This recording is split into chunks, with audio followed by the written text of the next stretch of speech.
भविष्य जानने के यूं तो बहुत से तरीके हैं। उन्हीं में से एक है हस्तरेखा।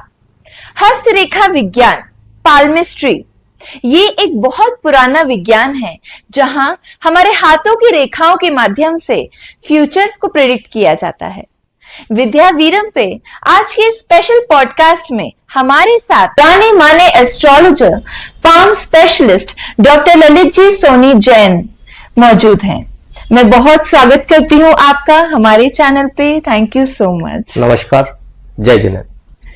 मैं बताना चाहूंगी कि सर को हाल ही में world book of records London के द्वारा सम्मानित भी किया गया है।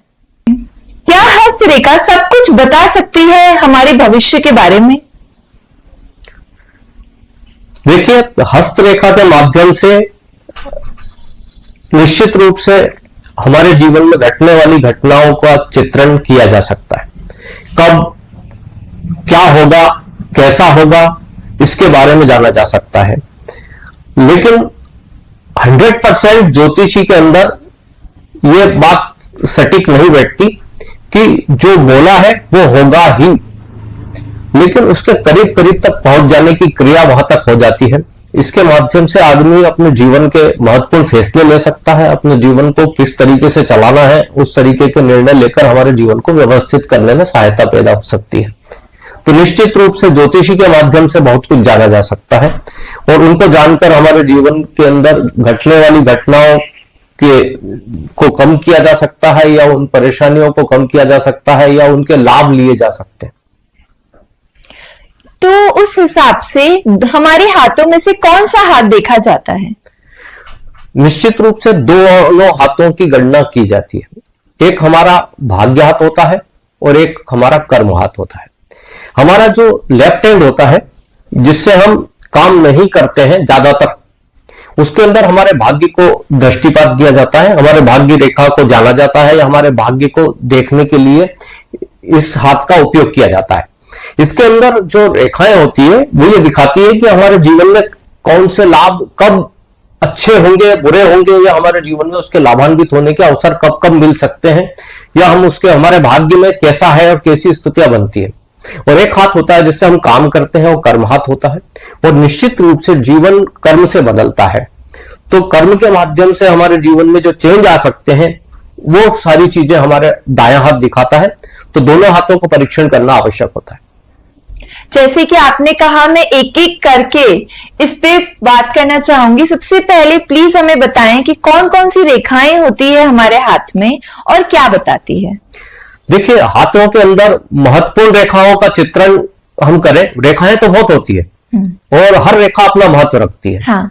और ये समझिए कि जो ज्योतिष होता है उसको हाथ के परीक्षण करते ही बहुत सारी रेखाओं का ज्ञान हो जाता है, या वो समझ लेता है कि इस व्यक्ति के साथ में कब कैसी स्थितियों का आकलन होने वाला है, या कैसी स्थितियां इसके साथ घटित होने वाली है। लेकिन महत्वपूर्ण रेखाओं के बारे में हम जान ले तो मैं आपको ये बताऊं कि हमारे जीवन में महत्वपूर्ण जो रेखा होती है, पहली होती है जीवन रेखा, जिसके बारे में मैं आपको एक चित्र के माध्यम से आपको बताता हूं कि किस तरीके से उन रेखाओं को हम जान सकते हैं। पहला जो होता है, ये इस रेखा को जो बोला जाता है, जो हमारे अंगूठे से लेकर नीचे मणिबंध तक होता है, इस रेखा को आयु रेखा बोला जाता है, या इसको हम हस्त रेखा की वो महत्वपूर्ण रेखा बोल सकते हैं। दूसरी जो होती है शीर्ष रेखा, शीर्ष रेखा मतलब मन मस्तिष्क रेखा, ये महत्वपूर्ण रेखा होती है। हमारे महत्वपूर्ण निर्णय जो होते हैं वो हमारे उसको जानने के लिए इस मस्तिष्क रेखा का अध्ययन किया जाता है। हमारे आयु में कब क्या घटने वाला है, इसको देखकर हम आयु के बारे में जानते हैं। तीसरी रेखा होती है, उसको बोलते हैं हृदय रेखा। जब हमारे इमोशनल जो निर्णय होते हैं उनको जानने के लिए हृदय रेखा का आकलन किया जाता है, या उनके बारे में जानने के लिए इसका उपयोग किया जाता है। एक महत्वपूर्ण रेखा होती है, उसको बोलते हैं भाग्य रेखा। बिना भाग्य जीवन में कुछ मिलता नहीं है। जब जो मिलता है भाग्य के द्वारा मिलता है, हमारे पूर्व जन्मों के फलों का स्वाद होता है एक भाग्य। तो ये भाग्य को जानने के लिए ये भाग्य रेखा होती है जो हमारे मणिबंध से प्रारंभ होती है या बहुत सारी जगह से प्रारंभ हो सकती है ये, लेकिन इसका जो उदित काल, उसका जो अंतिम जो शिरा होता है वो जाता है शनि क्षेत्र की ओर। इस क्षेत्र को शनि कहा जाता है, जो मध्यमा उंगली होती है इसको शनि क्षेत्र कहा जाता है। लेकिन एक और जो रेखा होती है उसको बोलते हैं स्वास्थ्य रेखा, जो बुध की तरफ जाती है हमारे, उसको स्वास्थ्य रेखा बोला जाता है। यह स्वास्थ्य रेखा या व्यापार रेखा बोला जाता है उसको। और एक जो हमारी तर्जनी उंगली के पास में निकलती है, जो जिसको सूर्य रेखा बोलते हैं, इस सूर्य रेखा के अंदर मान सम्मान, यश, प्रतिष्ठा, ख्याति और स्वास्थ्य को जानने के लिए सूर्य रेखा को जानना हमारे लिए आवश्यक होता है। लेकिन ये रेखाओं के अलावा इन रेखाओं को जो हम जानते हैं, इन रेखाओं के बारे में जानने के साथ में लेकिन हमारे कुछ छोटी छोटी रेखाएं भी महत्वपूर्ण निर्णय लेने के लिए अंदर सहायता देती है। जैसे मैं एक उदाहरण के लिए आपको इधर दिखाता हूं।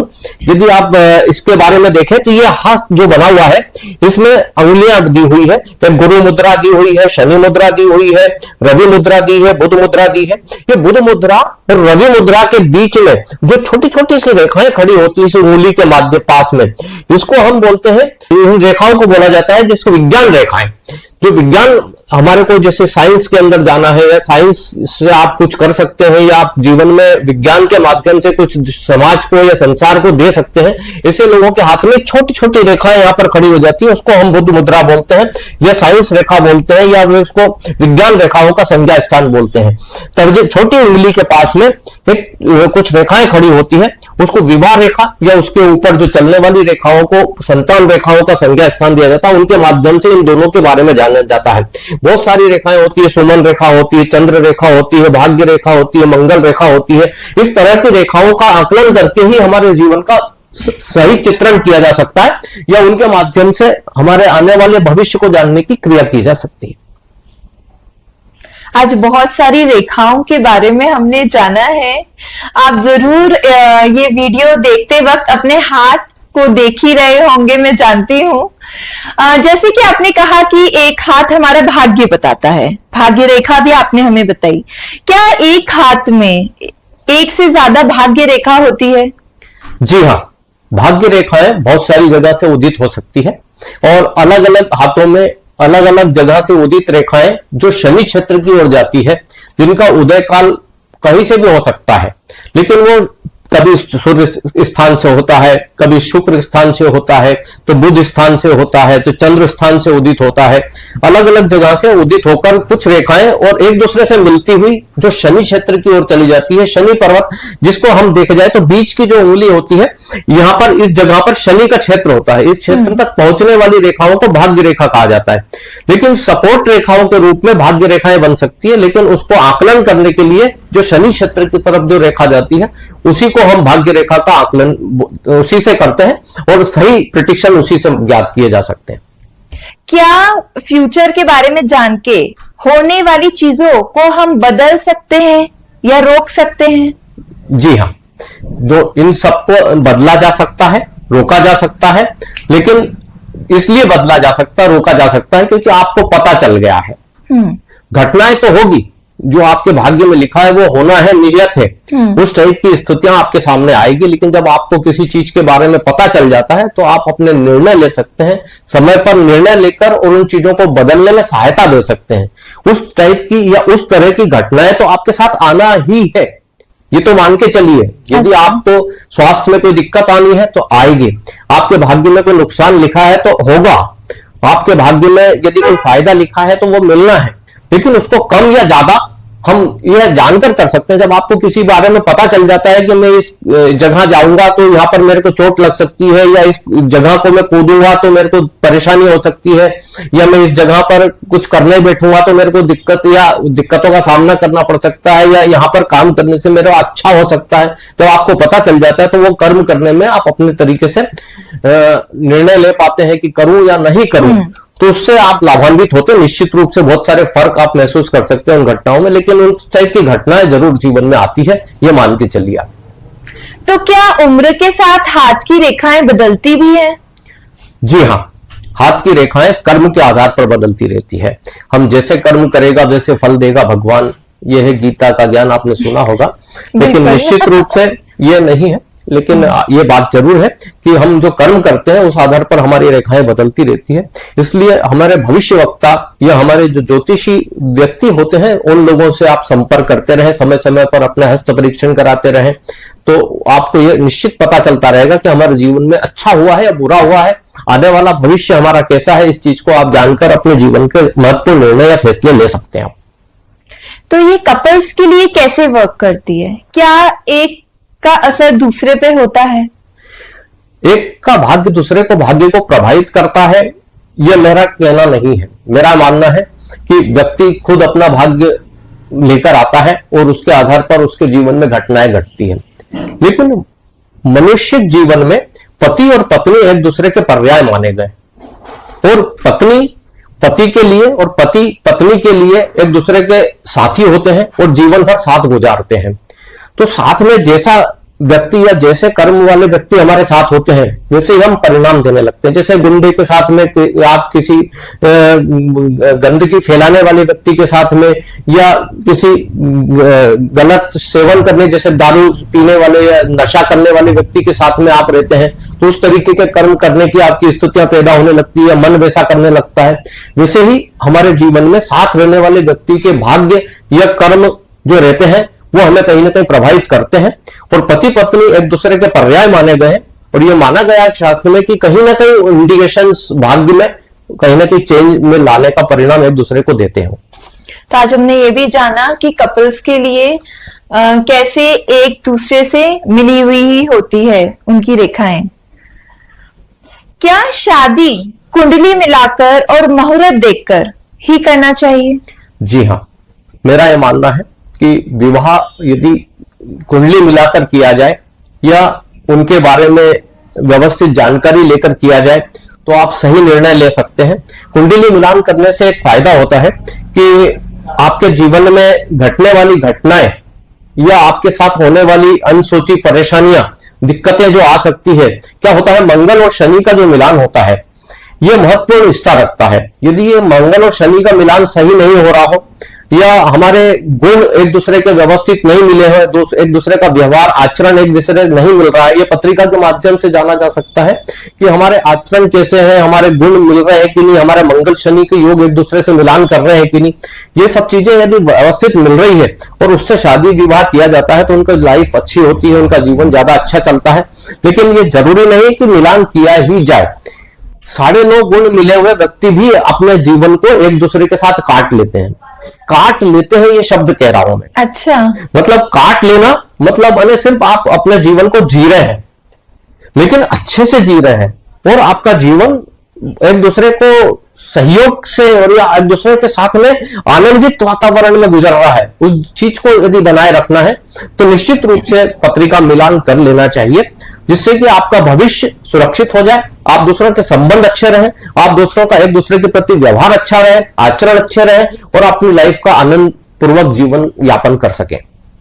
आज हमने विस्तार से जाना कि कुंडली मिलाना क्यों जरूरी है और कितना महत्वपूर्ण है।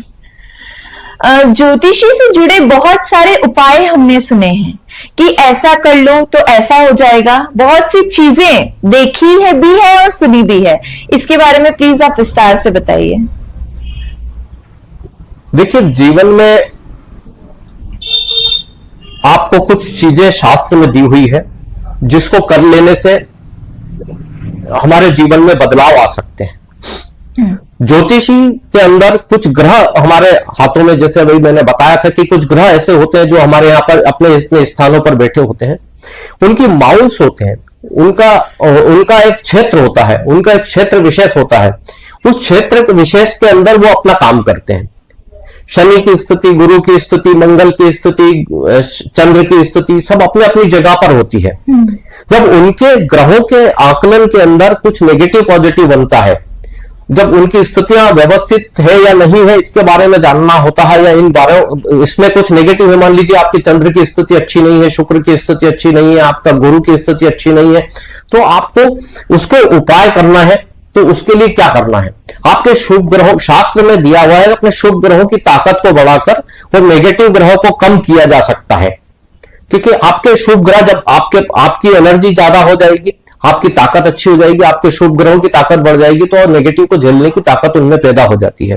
तो शास्त्र में उसके लिए कुछ उपाय दिए हैं, जैसे कोई नेगेटिव है उसको कम किया जा सके और पॉजिटिव को बढ़ाया जा सके, इसके लिए शास्त्र में कुछ उपाय दिए हैं। जैसे कि नख चिकित्सा, जिसको पत्थर बोलते हैं, नग और पत्थर दोनों एक ही चीज है ना। जैसे नीलम है, हीरा है, माणिक है, मूंगा है, पुखराज है, इस टाइप के कुछ नग होते हैं जो हमारे ग्रहों की स्थिति को बदलने में सहायता दे सकते हैं, उनकी एनर्जी को डेवलप कर सकते हैं, किसी चीज को बढ़ाने में सहायता दे सकते हैं। जब किसी विशेष कलर को बढ़ाना होता है या हमारे विशेष कलर या विशेष ग्रह की स्थिति को डेवलप करना होता है, तो इन चीजों का उपयोग किया जाता है। लेकिन दूसरी एक थेरेपी दी हुई है जिसको बोलते हैं जड़ी थेरेपी, उसको रूट्स थेरेपी बोलते हैं। जो रूट्स थेरेपी जो होती है उसके अंदर कुछ वृक्ष माने गए हैं, करीब 109 प्रकार के वृक्षों का आकलन शास्त्र में दिया गया है। उन वृक्षों की जड़ों की भस्में बनाई जाती है। उन भस्मों को, जैसे आयुर्वेद के अंदर भस्म को खाया जाता है, जैसे ज्योतिषी में उन भस्मों को अपने साथ रखा जाता है। अच्छा। अपने आसपास 7 कलर की ओरा होती है, हरा, पीला, नीला, बैंगनी, ऑरेंज, सफेद, लाल कलर की ओरा हमारे आसपास वातावरण में फैली होती है, हमारे चक्र के रूप में होती है। 7 चक्र होते हैं हमारे सिर से लेकर पंजे तक। उन 7 चक्रों में हमारे ये 7 कलर हमेशा विचरण करते हैं। हमारा ब्लड जो है दिखने का रेड है, लेकिन वो 7 कलरों से मिलकर बना हुआ है। यदि हम ब्लड को बाइफरगेट करें तो 280 कलर्स का निर्माण कर सकते हैं हमारे ब्लड। वो 280 कलर के अंदर जो नेगेटिव पॉजिटिव है उसको करेक्ट करने की थेरेपी को हम ज्योतिषी में जो दिया गया है उसको हम पत्थर थेरेपी या जड़ी थेरेपी के माध्यम से ठीक कर सकते हैं। तो जो भस्म बनाई जाती है वो भस्म के माध्यम से हम उसको, एक भस्म को देंगे कैसे, तो उसको अपन ताबीज जैसा बना के दे सकते हैं, उसको अपन साथ रख सकते हैं, कैसे भी अपने साथ रखें, अपने बॉडी टच रखी जाए तो उसके आसपास हमारे जो 7 कलर की ओरा होती है उसमें उनका सुधार किया जा सकता है। और जो नेचुरल कलर की हमें आवश्यकता है, उन नेचुरल कलर को पहुंचा के नेगेटिव जो हमारे साथ घट रहा है या हमारे साथ नेगेटिव घटनाएं हो रही है या हमारे पॉजिटिव को और पॉजिटिव बनाना है या हमारे साथ जीवन में कुछ महत्वपूर्ण फैसले ले रहे हैं और उन फैसलों को सटीक करना है, हमारे मन, विचार, कर्म में जो नेगेटिविटी है उसको करेक्ट करना है, तो इन थेरेपियों के माध्यम से उनको कम किया जा सकता है। खत्म करने का कोई उपाय शास्त्र में नहीं दिया हुआ है। अच्छा। किसी भी चीज को खत्म नहीं किया जा सकता, लेकिन सुधारा जा सकता है। और मेरा मानना है कि 30-40% भी यदि आपकी नेगेटिविटी कम हो जाती है, परेशानी कम हो जाती है, तो इन थेरेपियों का उपयोग करके उसको सुधारने में कोई बुराई नहीं होती। बिल्कुल।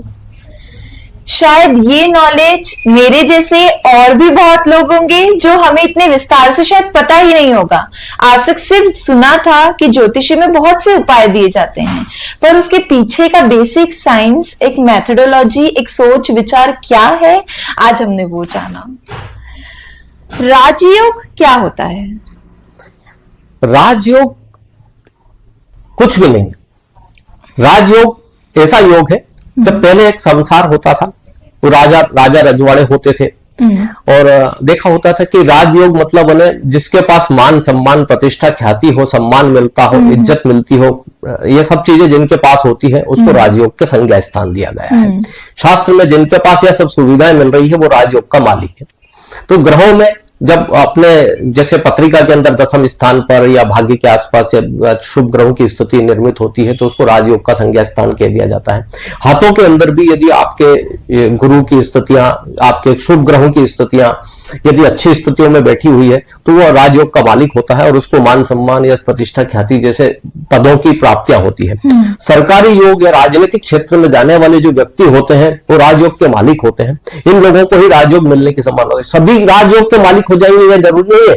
जो सड़क पर खड़ा होकर पुलिस वाला जो होता है, जो आपको हाथ ऊपर दिखा के और हाथ को वापस आपको रास्ता दिखाता है, वो भी राजयोग का मालिक है क्योंकि वो सरकारी क्षेत्र से संबंध रखता है। तो पहले राजा के लिए काम करने वाले व्यक्ति या राजा के समान जीने वाले व्यक्ति जो होते थे उनके अंदर राजयोग का स्वामित्व दिखता था। पत्रिका हाथों में भी उसके इंडिकेशन मिलते हैं। तो आज की तारीख में वो नहीं संभव है, लेकिन आज की तारीख में सरकारी क्षेत्र, राजनीतिक क्षेत्र या मान, सम्मान, प्रतिष्ठा, स्वास्थ्य अच्छा रखने वाले व्यक्ति राजयोग के मालिक कहलाते हैं या राजयोग उनके अंदर विद्यमान होता है। ये आप उसके माध्यम से जान सकते हैं, हाथों के माध्यम से या पत्रिका के माध्यम से। बिल्कुल। हस्तरेखा के बारे में तो हम बहुत देर से बात कर रहे हैं। अब मैं जानना चाहूंगी, क्या उन लोगों के जिनके हाथ ही नहीं होते हैं, क्या उनकी भी किस्मत होती है? निश्चित। भाग्य तो सब लेकर आए, कोई भी व्यक्ति बिना भाग्य के नहीं आया। वो थोड़ा होगा, ज्यादा होगा, कम होगा, मैं नहीं जानता, लेकिन हर व्यक्ति के अंदर भाग्य का है, कुछ ना कुछ तो उससे ऊपर वाले ने उसके नाम लिखा है। हाथ होना या नहीं होना कोई जरूरी नहीं कि हाथ देखकर ही पत्री का आकलन किया जाए। आपके मस्तिष्क के ऊपर भी भाग्य रेखाएं बनी होती है, आपके पैरों में भी भाग्य रेखा बनी होती है, आपकी भुहों के आसपास भाग्य रेखा होती है। आपकी पत्रिका के माध्यम से भाग्य को जाना जा सकता है या आपके कर्मों के माध्यम से भाग्य को जाना जा सकता है। भाग्य रेखा के लिए जरूरी नहीं कि आपका हाथ ही हो, है ना। भाग्य निश्चित रूप से ऊपर वाले की देन है और हमारे पूर्व जन्मों का कर्म बन का फल है। तो क्या हो गया कि आपके हाथ ही नहीं है, किस्मत सभी की होती है। क्या किस्मत ही सब कुछ है और मेहनत कुछ भी नहीं? नहीं, किस्मत भाग्य अपना काम करता है। भाग्य हमारे पूर्व जन्मों का फल है। हमारे जो हमने पूर्व जन्म में जो कर्म कर रहे हैं उसका फल से हमारा भाग्य बन के आता है और अच्छे और बुरी स्थितियों का आकलन करता है। जीवन में एक समान जीवन किसी का होता ही नहीं। एक जीवन कभी भी ऊंच नीच तो जीवन में सबके होती है, लेकिन कुछ भाग्यशाली या भाग्यशाली ज्यादा लोग होते हैं जिनके पास सुख साधन सुविधाएं संपन्नता होती है। लेकिन मेरा यह मानना है कि कर्म प्रधान है आदमी और कर्म से जीवन या भाग्य को बदला जा सकता है। निश्चित रूप से कर्म के माध्यम से आप अपने भाग्य को या अपने कर्म के माध्यम से हमारे जीवन को बदलने में सहायता पैदा कर सकते हैं या उसको सुधार सकते हैं या हमारे भाग्य को भी सुधार सकते हैं। आप या अपने भाग्य को भी अच्छा करने की क्षमता हम में होती है। यह है कि हम कर्म कैसे कर रहे हैं। लेकिन एक बात जरूर है कि भाग्य अपना काम करता है और वो किसी को नहीं छोड़ता। ना राजा को छोड़ा है, ना रंक को छोड़ा है। ये जीवन ऐसा है जिसमें भाग्य में यदि आपके दूषित परिणाम लिखे हैं तो निश्चित रूप से आप अच्छी भली स्थिति से भी नीचे चले जाएंगे और यदि आपके भाग्य में ऊंचाइयां लिखी है या आपका समय अच्छा आया है तो निश्चित रूप से आप जमीन से आसमान तक पहुंच जाएंगे। तो क्या कर्म करने से हमारी हाथ की रेखाएं भी बदल जाती हैं? रेखाओं में परिवर्तन हमेशा होते रहते हैं उम्र के साथ में, क्योंकि हमारे पास हमारा जीवन आगे कैसा है, भविष्य कैसा है, ये चीजें 100% नहीं बनी होती। मैं हमेशा कहता हूं कि 10 साल का प्रिडिक्शन करिए। ज्योतिषी में ज्योतिष डॉक्टर है एक प्रकार का आपके शरीर का। उसको जब आकलन करना है तो मैं कहता हूं कि आप पूरे जीवन का चित्रण करके मत लिखिए। 10 साल का प्रिडिक्शन करिए। 10 साल में आपकी बहुत सारी रेखाओं में परिवर्तन होते हैं और जो परिवर्तन होते हैं उसके माध्यम से आप ये जान सकते हैं कि मेरा अच्छा हुआ है या बुरा हुआ है। तो समय समय पर परीक्षण करवाते रहें और आपके जीवन में रेखाओं में बदलाव आते रहते हैं अपने कर्मों के आधार पर। अच्छा। मतलब कर्म से जीवन रेखाओं में बदलाव होते हैं और जीवन की कोई जीवन रेखा ही नहीं बदलती, हमारे पूरे भाग्य को बदलने की क्षमता उनमें होती है। तो उम्र के साथ में, समय के साथ में और आपके हाथों की लकीरों में परिवर्तन होते हैं। बस एक चीज है इसमें कि पत्रिका और हाथ में एक फर्क है। ये मैं आपको थोड़ा सा अलग से बताना चाहूंगा आपके प्रश्न के अलावा कि ये जो हाथ और पत्रिका में फर्क क्या है। हाँ। कि पत्रिका आपके समय काल के अंदर जो ग्रह है उन ग्रहों को दर्शाती है कि इस समय पर ये ग्रह की दशा चलेगी तो आपके जीवन में ये घटनाएं होगी ही, वो मान के चलती है। लेकिन मैं हस्तरेखा के माध्यम से, क्योंकि जो परिवर्तन होता है हमारे कर्मों से, जो परिवर्तन होता है वो पत्रिका नहीं दर्शा पाती। तो कर्म के परिवर्तन को जानने के लिए हस्त परीक्षण करना बहुत आवश्यक है। तो पत्रिका देखने वाले को भी हस्त परीक्षण का ज्ञान होना आवश्यक रहता है यदि वो उसके सही और सटीक रिजल्ट देना चाहता है तो।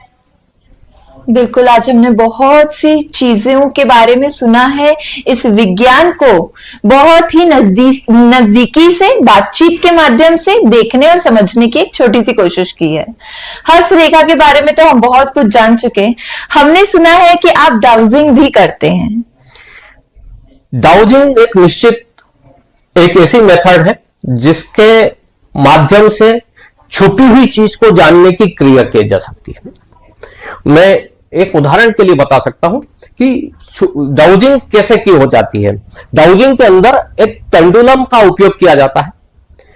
डाउजिंग के अंदर किसी स्टिक का उपयोग भी किया जाता है। लेकिन ये मेरे हाथ में एक पेंडुलम है, इसके माध्यम से हम बहुत सारी चीजों को जानने की क्रियाएं कर सकते हैं। ये पेंडुलम हमारे हाथ में सिर्फ एक जो छुपी हुई चीज को जानने के अंदर कैसे कर सकता है, उसके लिए एक प्रश्न होता है आपका। मान लीजिए कि आप किसी व्यक्ति के बारे में ये जानना चाहते हैं कि उसको कौन सा सब्जेक्ट लेना है, उसको पढ़ाई के अंदर कौन से विषय लेकर पढ़ना है, जैसे कॉमर्स है, मैथ्स है, बायो है, आर्ट्स है। तो अब ऐसे ऐसे बहुत सारे उसके पास ऑप्शंस हैं, और यदि उस ऑप्शनों में वो नहीं जान पा रहा कि मैं किस लाइन को चुनूं, किस लाइन के अंदर जाऊं भी कि नहीं इसमें से, तो उसको क्या करना चाहिए। तो इसको एक शीट होती है, क्या होता है कि एक फोटोग्राफ लगता है, जो व्यक्ति है उसके बारे में उसका एक पासपोर्ट फोटो होगा, उस फोटो के साथ में आपके प्रश्न के आधार पर एक शीट बनाई जाती है। उस शीट के अंदर ऑप्शंस आंसर होते हैं आपके बारे में। उस आंसरों के ऊपर हम डाउजिंग करते हैं इस फोटो के ऊपर कि इस व्यक्ति के बारे में, डाउज मतलब टेलीपैथी, किसी व्यक्ति के मस्तिष्क में छुपी हुई बात को जानने की क्रिया, उसको हम टेलीपैथी बोलते हैं। इसको एक जानने के लिए उस पेंडुलम का उपयोग माध्यम है, सिर्फ माध्यम है वो, लेकिन एक मस्तिष्क से दूसरे मस्तिष्क के अंदर पहुंचने की क्रिया कहलाती है, जिसे डाउज कहते हैं। तो उस शीट के ऊपर जब पेंडुलम का उपयोग किया जाता है तो वो सही सारे जितने भी आंसर होते हैं उन आंसरों पे अपना मूवमेंट करता है, उनमें से सही उत्तर के ऊपर जाकर बताता है कि ये आंसर आपके लिए सही हो सकता है और आप इसका उपयोग कर सकते हैं, इस विषय के अंदर जा सकते हैं। तो इस टाइप की जो स्थितियां हैं उसको जानने के लिए बहुत सारे प्रश्न होते हैं। गुमा हुआ व्यक्ति, छुपी हुई कोई चीजें, दबा हुआ कोई स्थान, पानी का स्थान, आपकी जमीन के अंदर किस जगह बोरिंग करना है, आपको कुआं खोदना है, इस टाइप की सारी चीजें जानने के अंदर आपका इस डाउजिंग का उपयोग किया जा सकता है। बहुत ही अच्छी मेथड होती है। डाउजिंग के बारे में ये बातें शायद आम लोगों को पता ही नहीं होगी कि ये भी एक टेक्निक है, एक तरीका है जिसमें हम चीजों को पेंडुलम के माध्यम से बताया जा सकता है और लाइफ को और बेटर हम हमारे ऑप्शंस को चूज कर सकते हैं। इस टेक्निक के बारे में शायद बहुत से लोग जानते ही नहीं होंगे।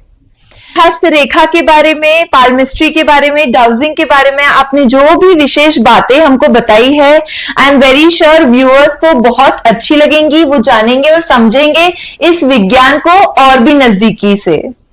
धन्यवाद बहुत बहुत आपका कीमती समय हमें हमारे चैनल को देने के लिए। नमस्कार, जय जिनेंद्र। निश्चित रूप से विद्या विरम पर आकर मुझे बहुत खुशी हुई।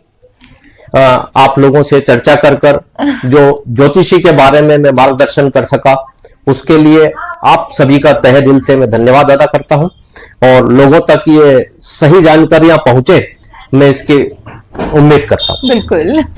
जय जिनेंद्र। जय जिनेंद्र।